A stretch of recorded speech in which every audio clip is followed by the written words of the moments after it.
Thank you so much for watching ILS वाला India. बहुत ज़्यादा स्टूडेंट को प्रॉब्लम आती है रीडिंग में वन वर्ड, तो you can see on your screen one word आपको सिखाऊंगा ओनली 1 2 3 फिल द ब्लैंक्स। 1 और 2 मैंने सॉल्व आउट करनी है, थर्ड आपने सॉल्व आउट करनी है और मुझे कमेंट में बताना है कि थर्ड का आंसर कौन सा है। पैराग्राफ मैं आपको बताऊंगा, बट उससे पहले आप तकनीक सीखिए, टिप्स सीखिए, ट्रिक्स सीखिए, स्किल को इम्प्रूव कीजिए मेरे साथ मिलकर। 1 और 2 पहली बार चैनल पे आए हो तो जरूर चैनल को सब्सक्राइब करें। ये रीडिंग उन स्टूडेंट्स के लिए बहुत ज़्यादा इंपॉर्टेंट है जिनको रीडिंग में काफ़ी ज़्यादा प्रॉब्लम आती है। अगर आप भी बहुत अच्छा स्कोर लेना चाहते हो रीडिंग में, जैसा आप अपनी स्क्रीन के ऊपर देख रहे हो 9 बैंड स्कोर इन रीडिंग, आप मेरा कोई भी रिजल्ट उठाकर देख लेना, आपको 9 बैंड स्कोर ही देखने को मिलेंगे। High chances from A prediction देख सकते हो। लेटेस्ट 3 एग्जाम की दिखा रहा हूँ, अगर मैं लेटेस्ट कम से कम 10 एग्जाम की दिखाने लग जाऊँ तो वीडियो बन जाएगी 20 मिनट की।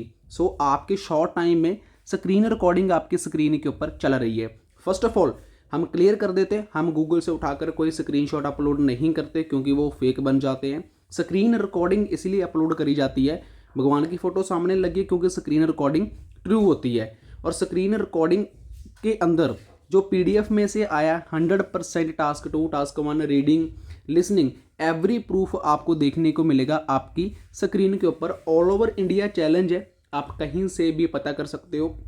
यही कुछ हमें रियल एग्जाम में देखने को मिला है। अगर बात करें 12 अक्टूबर की, 12 अक्टूबर में रीडिंग का है 1 passage, writing task 1, writing task 2 and speaking आपकी स्क्रीन के ऊपर है, जिसकी स्क्रीन रिकॉर्डिंग चल रही है। Again I am saying to you, all over India challenge है, आप कहीं से भी पता कर सकते हो, किसी भी इंस्टीट्यूट में, कहीं पर भी। तो ये मेरा इंस्टाग्राम पेज है, इस इंस्टाग्राम पेज के ऊपर आपको एवरी प्रूफ मिलेगा। If you need a prediction PDF, आप मुझे व्हाट्सएप के ऊपर मैसेज करके इनको परचेज कर सकते हो।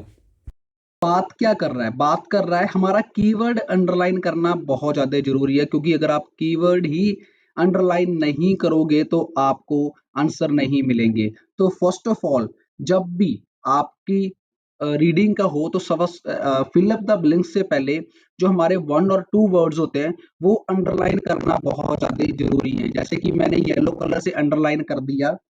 कौन से वर्ड्स अंडरलाइन करे हैं? Way to and in that. मतलब कि मेरा अगर आंसर है वे टू, वे टू का मतलब क्या होता है कि इसी रास्ते पे टू के आसपास में ही मुझे मेरा आंसर मिलेगा। उससे पहले मेरा कीवर्ड कौन से हैं? Some plastic. उसने कहा कि some plastic behave in a similar way, मतलब कि कुछ प्लास्टिक होता है एक सिमिलर वे में होता है, मतलब छोटे छोटे अमाउंट्स में कह सकते हैं। दे मेल्ट अंडर द हीट, कि उसको मेल्ट किया जाता है, उसको पगलाया जाता है। किसके अंदर पगलाया जाता है? अंडर द हीट, हीट के अंदर उसको पगलाया जाता है।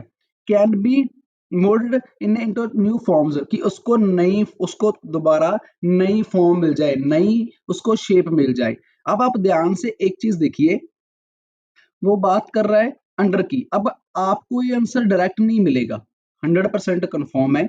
आपको ये आंसर मिलेगा वोकैबुलरी वर्ड में, या फिर सिनोनियम वर्ड्स में, या फिर पैराफ्रेज में। तो 100% मैं गारंटी के साथ, एक दावे के साथ बोलता हूं कि जो 100% रीडिंग का जो आंसर है वो हमेशा हमें देखने को मिलता है पैराफ्रेज में। मतलब कि सिनोनियम वर्ड्स के साथ उसकी हेल्प हो जाती है, और 100% वो हमें पैराफ्रेज में ही देखने को मिलता है। और आंसर ये भी आपको मिलेगा पैराफ्रेज कर कर ही। मैं आपको दिखाता हूं कैसे। अब मैंने अपने वर्ड्स जो अंडरलाइन करने हैं, अंडर द हीट कीवर्ड है जो मेरे, अंडर द हीट कर लेना है। And they melt under the heat keyword है। एक सिमिलर वे में किसको चेंज कर रहे हैं? सिमिलर वे में प्लास्टिक को। अब देखिए कि सिमिलर वे में प्लास्टिक को चेंज कर रहे हैं, ये दोनों मेरे कीवर्ड्स हैं। तो अब चलते हैं अपने पैराग्राफ में और फाइंड करते हैं अपने क्वेश्चन का आंसर। तो ये मेरे पास रीडिंग ओपन हो रखी है। इन 1997 की ये रीडिंग है, और यहाँ पर प्लास्टिक की बात कर रहा है। Working in New York, discovered, New York से ये सिस्टम स्टार्ट होता है, डिस्कवर किया जाता है प्लांट्स में सिंथेटिक मटेरियल को लेकर, जो नया सिंथेटिक मटेरियल जिसको रीशेप बोला जाता है उसको लेकर, जिसका नाम है बेकेलाइट। एक बेकेलाइट उसका नाम रखा जाता है। वाज इम्यूरियस टेक्नोलॉजिकल, म्यूरिस का एक सिनोनिम वर्ड है, आप नंबर ऑफ बी इसको कह सकते हो, मैनी भी कह सकते हो, क्योंकि यही एक है जो रीडिंग आपको परेशान करती है, इंपॉर्टेंट है। Effectively launch in modern plastic industry, कि इसको लॉन्च किया जा रहा है मॉडर्न प्लास्टिक इंडस्ट्री में। अब मुझे यहाँ पर किसी की बात नहीं मिली, आप जब भी कोई रीडिंग करो तो आप उसका पहले फर्स्ट पैराग्राफ जरूर रीड करो, पहले फर्स्ट पैराग्राफ रीड करो, देन उसका लास्ट पैराग्राफ रीड करो। मुझे नहीं लगता कि आपको किसी टीचर ने ये बात बताई होगी। फर्स्ट एंड लास्ट पैराग्राफ इसलिए कह रहा हूं, आप एक चीज देखिए कि जब हम टास्क 1 2 लिखते हैं तो सबसे पहले उसकी इंट्रोडक्शन लिखते हैं, देन उसका कंक्लूजन लिखते हैं। तो मतलब ये इसका कंक्लूजन है, जहां पर आप खड़े हो ये इसका कंक्लूजन है और ये इसकी इंट्रोडक्शन है। आया समझ में मैं क्या कहना चाहता हूं? तो आपका 90% है जो रीडिंग आपको समझ आ जाएगी, किसको रीड कर कर समझ आ जाएगी? ओनली इंट्रोडक्शन और कंक्लूजन। बच्चे 100% आप स्कोर ले सकते हो, थोड़ा सा ध्यान देने की जरूरत है आपको। तो अब चलते हैं answer. The term plastic come the Greek, Greek प्लसन से ये हमें प्लास्टिक देखने को मिलता है। जो मड है, some plastic are deliver from an natural source, कि कुछ प्लास्टिक है एक नेचुरल सोर्स के द्वारा प्रदान किए जाते हैं। Some are semi synthetic the result chemical action of natural substance, कि कुछ केमिकल नेचुरल होते हैं, and some are internally synthetic, कि सम कुछ सिंथेटिक होते हैं, दैट इज केमिकली, जो केमिकली है ये किया जाता है।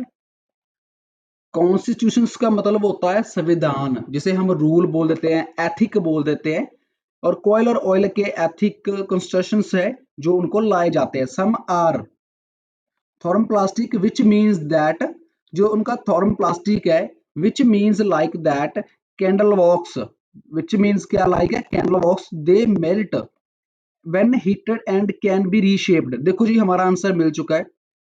मैंने आपको पहले ही कहा था कि जो आंसर हमेशा होते हैं वो किस में होते हैं? पैराफ्रेज में, या फिर वो हमें देखने को मिलोगे सिनोनियम वर्ड्स में।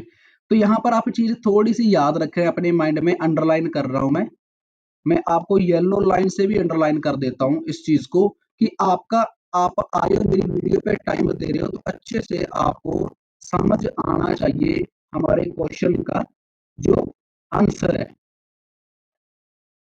अब देखिए उसने क्या कहा, which means that candle wax they melt when heated and can they be reshaped, कि उसको लाया जाता है, किसको लाया जाता है? कैंडल वॉक्स को, कैंडल वॉक्स को लाया जाता है और उसको मेल्ट किया जाता है हीट के साथ और एक नई शेप दे दी जाती है।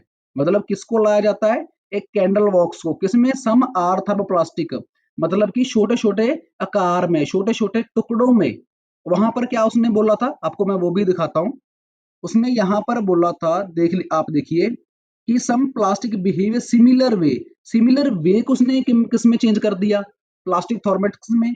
और वे टू कैंडल वॉक यहां पर आंसर आ गया, and they melt under the heat. उसने कहा कि उसको मेल्ट करते हैं, किस में करते हैं? Under the heat, and can B mould, mould किस में करते हैं? न्यू फॉर्म में। अंडर द मेल्ट करते हैं और मोल्ड करते हैं न्यू फॉर्म में। और यहां पर वो क्या कह रहा है? यहां पर वो कह रहा है कि मेल्ट हीटेड, उसको हीट किया जाता है और उसको रीशेप दे दी जाती है, किसकी? कैंडल वॉक्स की। हमें ऐसे आंसर देखने को मिलते हैं हमारी रीडिंग में। पढ़ाने लिखाने में मेरे से भी गलती हो सकती है, मैं कोई भगवान नहीं हूं, आप जैसा ही एक ह्यूमन बीइंग हूं, ठीक है? जितनी की एज आपकी है उतनी की मेरी है, तो माफ करें। टिप्स एंड ट्रिक्स को सीखें और रीडिंग में 9 बैंड स्कोर लेकर अपने घर की कंडीशन को इंप्रूव करें। सॉरी टू से। अब चलते हैं हमारे सेकंड के ऊपर। अब भी यहाँ पर क्या कर रहा है? बैकेलाइट वाज यूनिक, कि जो बैकेलाइट है ये एक यूनिक है। उसके पीछे वजह क्या है उसने बताई है, बिकॉज वो एक यूनिक यूनिक था। सॉरी, इसकी अंडर वोकैबुलरी ग्रामर को समझिए। Was, Bakelite was unique, Bakelite काफी यूनिक था पहले, अब नहीं है। बिकॉज उसके पीछे वजह क्या है? It was the first material, इसकी वजह ये है कि वो पहला मटेरियल था बोथ इंटरनली, जिसने एंटर किया dash in organ and thermosetting, जिसमें उसमें इंटरनली दोनों ने ऐड हो चुका था। किसमें? Internally.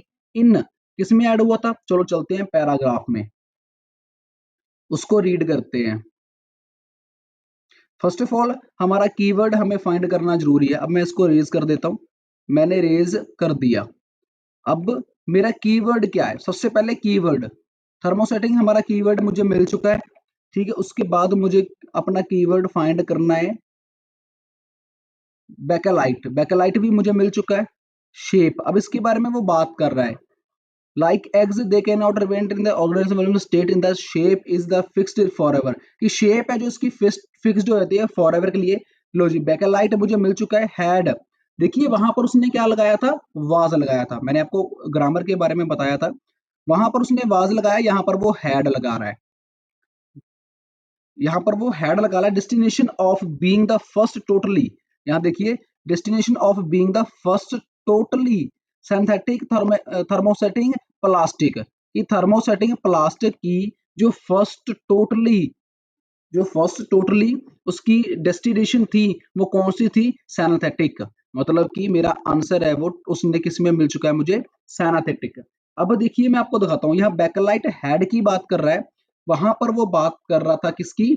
बैकेलाइट्स was unique in the first material, यहाँ पर वो फर्स्ट मटेरियल की बात कर रहा है जिसने इंटरनली ऐड हुआ था किसमें?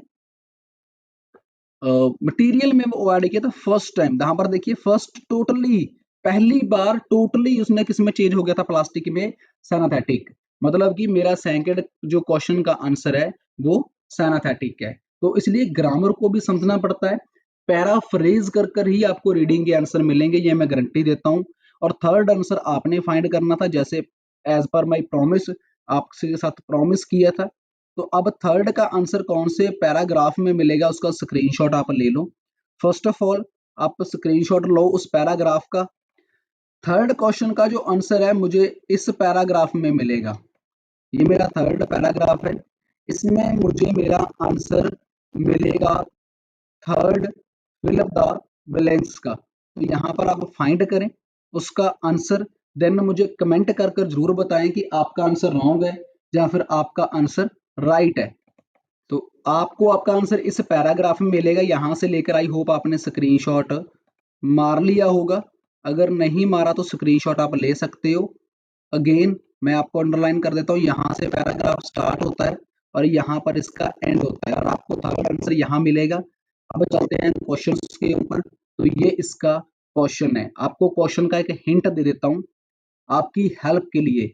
देयर वर सेवरल रीजन, काफी ज्यादा रीजन है प्लास्टिक है 9th सेंचुरी। कीवर्ड इसकी अंडरलाइन करना, पहले पहले सीधा कीवर्ड फाइंड करना। कीवर्ड फाइंड करने के बाद बीन मेड मतलब कि वो पास्ट में पूछेगा कि उसका बन चुका था, उसकी बनतर किस फील्ड में था। और इसकी search of alternative to natural source of ivory, की मतलब कि इसकी सर्च की गई थी अल्टरनेटिव को लेकर नेचुरल सोर्स में। तो ये टोटली पास्ट में जाने वाला एक क्वेश्चन है। पैराफ्रेज कर कर मुझे थर्ड का आंसर जरूर बताना कि थर्ड का आंसर क्या आया, तो मैं कमेंट में बताऊंगा कि आपका आंसर रॉन्ग है या फिर आपका आंसर राइट है।